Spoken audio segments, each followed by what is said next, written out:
بسم اللہ الرحمن الرحیم۔ السلام علیکم۔ On line public prosecution academy کا افتتاح۔ سعودی پبلک پروسیکیوٹر شیخ سعود بن عبداللہ المعجب نے on line public prosecution academy کا افتتاح کر دیا ہے۔ اکیڈمی میں ادارے کے اہلکاروں کو نئے کرونا وائرس سے متعلق ریکارڈ پر آنے والے فوجداری معاملات نمٹانے کی آن لائن ٹریننگ دی جائے گی۔ المرشد نیوز کے مطابق پبلک پروسیکیوٹر نے اکیڈمی کا افتتاح کرتے ہوئے کہا، دراصل یہ فوجداری امور میں on line specialist training school ہے۔ اس کے ذریعے پبلک پروسیکیوشن کے اہلکاروں کی استعداد اور لیاقت بہتر بنائی جائے گی۔ انہیں آن لائن جرائم کو سمجھنے کے لیے زیادہ سے زیادہ معلومات مہیا کیے جائیں گے۔ المعجب نے مزید بتایا کہ on line public prosecution academy کے ذریعے ویڈیو کلاسیں منعقد کی جائیں گی۔ اس موقع پر اہلکاروں کو مکمل تربیتی ماحول فراہم کیا جائے گا۔ آواز، تصویر اور مضمون آن لائن پیش کیا جائے گا۔ پبلک پروسیکیوشن کے اہلکار ٹرینرز سے براہ راست سوال کر سکیں گے اور ان کے جواب حاصل کر سکیں گے۔ پبلک پروسیکیوشن کے اہلکار ایک دوسرے کو اپنے تجربات سے آگاہ کریں گے۔ ماہرین اہلکاروں کے سوالات کے جواب بھی دیں گے۔ شاہ سلمان مرکز کی جانب سے راشن کی تقسیم کا سلسلہ جاری۔ سعودی عرب کے شاہ سلمان مرکز برائے امداد و انسانی خدمات کی جانب سے پاکستان کے صوبہ پنجاب کے متعدد لاک ڈاؤن شہروں میں راشن کی امداد کا سلسلہ جاری ہے۔ سعودی سرکاری خبر رساں ادارے SPA کے مطابق خدمات مرکز کی جانب سے پنجاب کے مختلف شہروں میں رمضان فوڈ باسکٹ کے نام سے تقسیم کیے جانے والی اس امداد کا مسلسل چھٹا دن ہے۔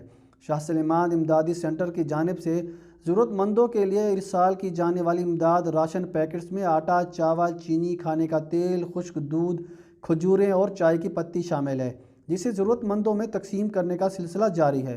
کرونا وائرس کے پھیلاؤ کو روکنے کے غرض سے پنجاب کے کئی شہروں میں لاک ڈاؤن کا سلسلہ جاری ہے۔ یہ امداد حکومتی ذمہ دار اداروں کی مدد سے لاک ڈاؤن کیے جانے کے باعث ضرورت مندوں کے گھروں یا ان کے قریب ترین علاقے تک پہنچانے کا انتظام کیا گیا ہے۔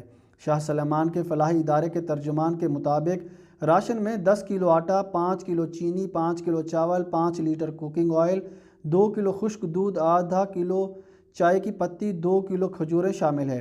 راشن پیکٹس کی تقسیم کا مرحلہ وار آغاز پنجاب کے مختلف شہروں لاہور، فیصل آباد اور جھنگ سے کیا گیا ہے۔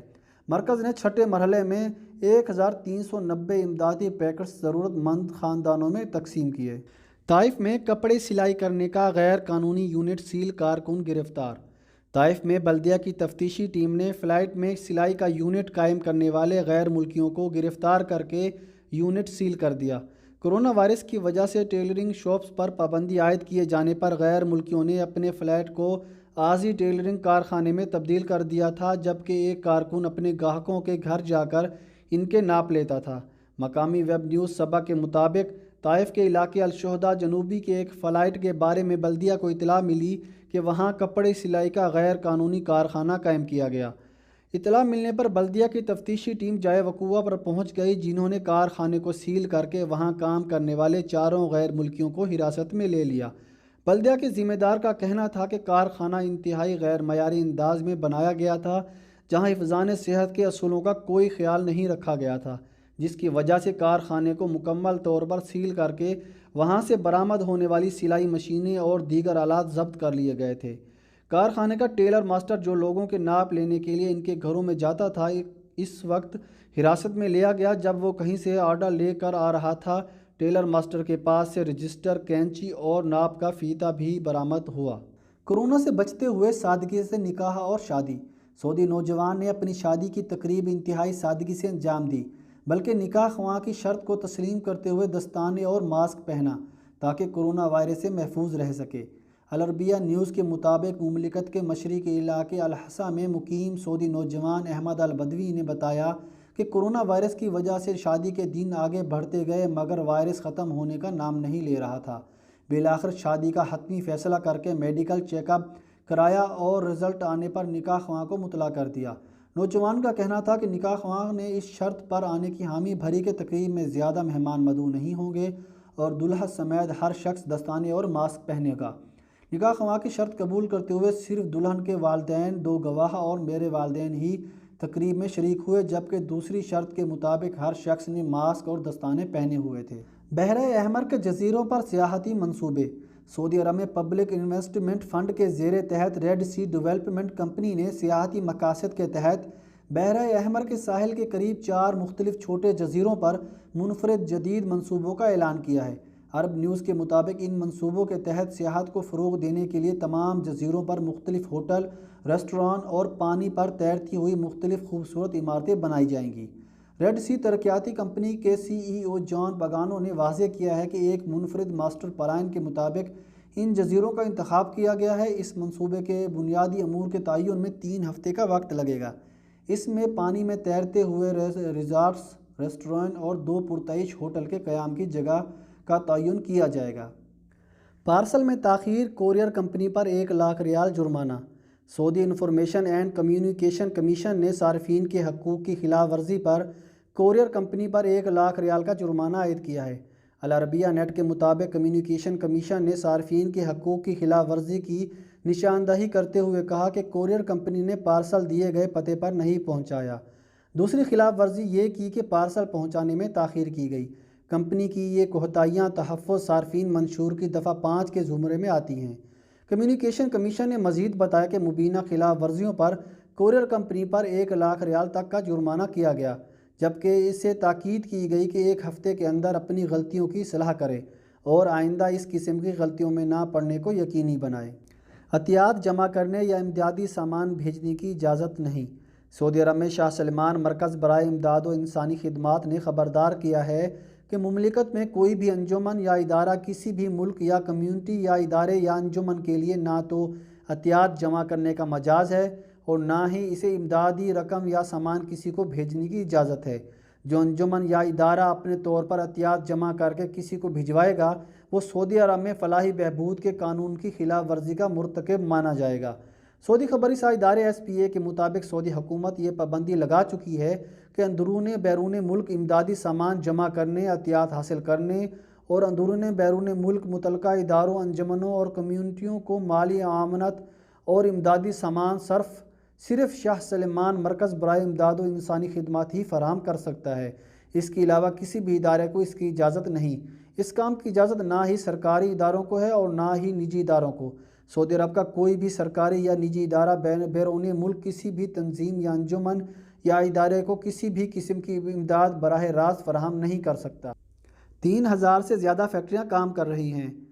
سعودی عرب میں کورونا کی وبا کے دوران 3000 فیکٹریاں معمول کے مطابق کام جاری رکھے ہوئے ہیں۔ وزارت صنعت و معدنیات کے ترجمان مازن الحماد نے بتایا ہے کہ کورونا کی وبا کے زمانے میں بھی 3000 سعودی فیکٹریاں دن رات کام جاری رکھے ہوئے ہیں اور یہ کھانے پینے کی اشیاء، ادویات اور صحت آلات تیار کر رہی ہیں۔ اسی وجہ سے انہیں استثناء دیا گیا تھا۔ سبق ویب سائٹ کے مطابق مازن الحماد نے بتایا کہ 3000 فیکٹریوں میں سے 7 فیکٹریاں مصنوعی تنفس کے آلات تیار کر رہی ہیں۔ مصنوعی تنفس کی مشین پر ایک ہسپتال میں تجربہ کیا جا رہا ہے۔ ترجمان نے مزید کہا کہ 3000 سے زیادہ فیکٹریاں 2500 سے زیادہ مختلف اشیاء بنا رہی ہیں۔ ہر ہفتے 20 لاکھ لیٹر سے زیادہ جراثیم کش محلول تیار کیا گیا ہے۔ الحماد نے بتایا کہ وزارت صنعت کی کنٹرول ٹیمیں فیکٹریوں کے ملازمین کے حوالے سے 24 گھنٹے تفتیشی دورے کرتی رہیں۔